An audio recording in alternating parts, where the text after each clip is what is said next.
রবিবার সকাল 10টা নাগাদ মালদা শহরে ঢাক বাজিয়ে হাতে লক্ষ্মীর ভাণ্ডার নিয়ে নির্বাচনী প্রচার সারলেন 27 নম্বর ওয়ার্ড তৃণমূল কংগ্রেস কমিটির মহিলারা। কাউন্সিলর পূজা দাসের নেতৃত্বে দক্ষিণ মালদার তৃণমূল প্রার্থী শাহনাজ আলী রায়হানের সমর্থনে ওয়ার্ডে একটি সুসজ্জিত মিছিলের আয়োজন করা হয়। রবিবার প্রচারের শেষ দিনে তৃণমূল প্রার্থীর সমর্থনে মিছিল করেন ইংরেজবাজার পুরসভার 27 নম্বর ওয়ার্ডের তৃণমূল কংগ্রেস কমিটির সদস্যরা। দেশবন্ধুপাড়া, স্টেশন রোড, মনস্কামনা রোড সহ বিভিন্ন এলাকা পরিক্রমা করে মিছিলটি। কাউন্সিলর পূজা দাস জানান, রাজ্য সরকারের বিভিন্ন উন্নয়নমূলক প্রকল্প সাধারণ মানুষের সামনে তুলে ধরে প্রার্থীর সমর্থনে ভোট প্রার্থনা করা হয়।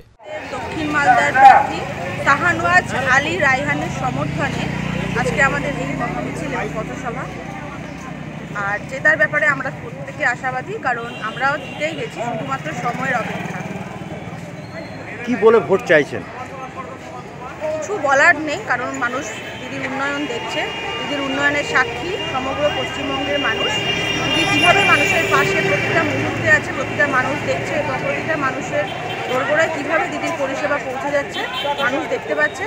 তো মানুষ নিজের ভোটটা দিয়ে বুঝিয়ে দেবে দিদির পাশে তারা কতটা আছে। মালদা টুডে।